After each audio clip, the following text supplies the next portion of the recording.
विस्तार न्यूज लगातार खेल मैदानों को लेकर खबर दिखा रहा है। इसी कड़ी में आज बात करेंगे भोपाल में बन रहे इंटरनेशनल स्पोर्ट्स कॉम्प्लेक्स की। 2 साल बाद भी ये स्टेडियम अब तक अधूरा है।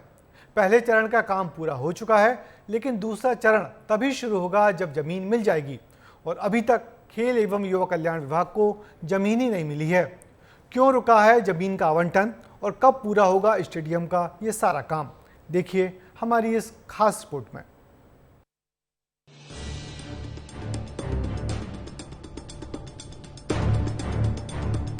खिलाड़ियों के सपनों को उड़ान देने के लिए भोपाल के बरखेड़ा नाथू में स्पोर्ट्स कॉम्प्लेक्स बनाया जा रहा है। 100 एकड़ जमीन में बनाए जा रहे इस इंटरनेशनल स्पोर्ट्स कॉम्प्लेक्स का काम 2 साल से चल रहा है। सरकार की मंशा इंटरनेशनल सुविधाएं खिलाड़ियों को देने की है, लेकिन ये प्रोजेक्ट अभी अधूरा है क्योंकि अभी तक पर्याप्त जमीन ही नहीं मिली। स्टेडियम अधूरा है और अधूरे ही सपने हैं। 100 एकड़ जमीन में बनाया जा रहा है स्टेडियम। पहले फेज में 137 करोड़ रुपए के काम जारी है।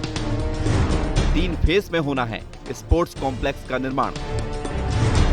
दूसरे फेज के लिए जमीन ही आवंटित नहीं हुई। जो जमीन आवंटित होगी उस पर खेती हो रही है। अधिकारियों के बीच उलझा है जमीन का मामला।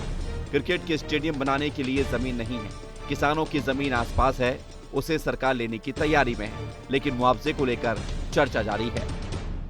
यहाँ के आसपास जो ज़मीनें हैं वो किसानों की है और यहाँ पे खेती हो रही है। मैं आपको दूसरी तरफ एक तस्वीर दिखा देता हूँ जहाँ पे आपको हरे भरे खेत दिखाई देंगे और वहाँ पे फसलें किसान यहाँ पे उगाते हैं। अब विभाग के सामने संकट है कि पैसा है लेकिन ज़मीन नहीं है जिसमें निर्माण कराया जाना है। और एक जो सबसे महत्वपूर्ण बात है कि पिछले दिनों जब इस नाथू बरखेड़ा प्रोजेक्ट को लेकर अधिकारियों की समीक्षा हुई तो उस दौरान कमिश्नर भोपाल संजीव सिंह ने अधिकारियों को फटकार लगाते हुए कहा कि 2 SDM के विवाद में आखिर जमीन क्यों नहीं मिल पा रही है। और यही वजह है कि इसके बाद कलेक्टर कौशल विक्रम सिंह ने दोनों ही SDM को बुलाया और जमीन समय पर उपलब्ध कराने के लिए कहा जिससे स्टेडियम का निर्माण पूरा हो सके।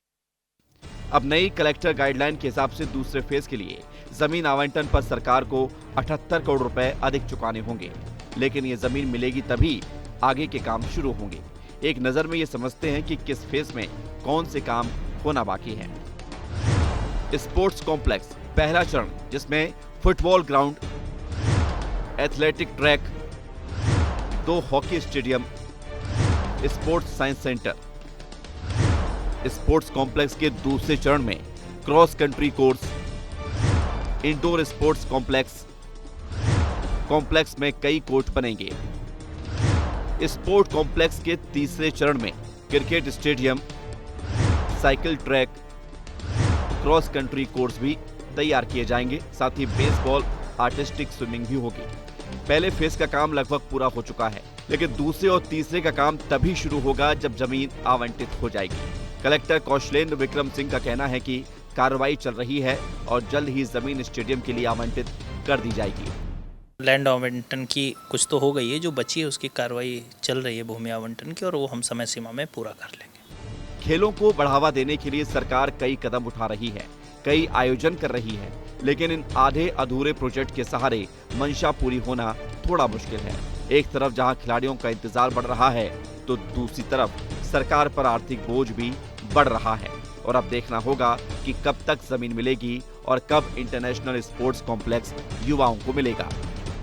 करीब 200 करोड़ रुपए से अधिक की लागत की ये पूरी परियोजना है और इसको अमली जामा पहनाने के लिए अब प्रशासन के सामने चुनौती ये है कि स्टेडियम का निर्माण समय पर पूरा हो जाए। इसके लिए यहाँ पे किसानों की ज़मीन नाथू बरखेड़ा स्टेडियम को बनाने के लिए ट्रांसफ़र कर दी जाए, लेकिन इसके लिए कई कानूनी पेच भी है जिसको लेकर अधिकारी आपस में उलझ रहे हैं। कैमरामैन वीरेंद्र नागर के साथ विवेक पांडे, विस्तार न्यूज़, भोपाल। अब देखना होगा कि जमीन कब तक मिलती है, क्योंकि इसी जमीन पर खिलाड़ियों के सपने और स्टेडियम आकार लेंगे।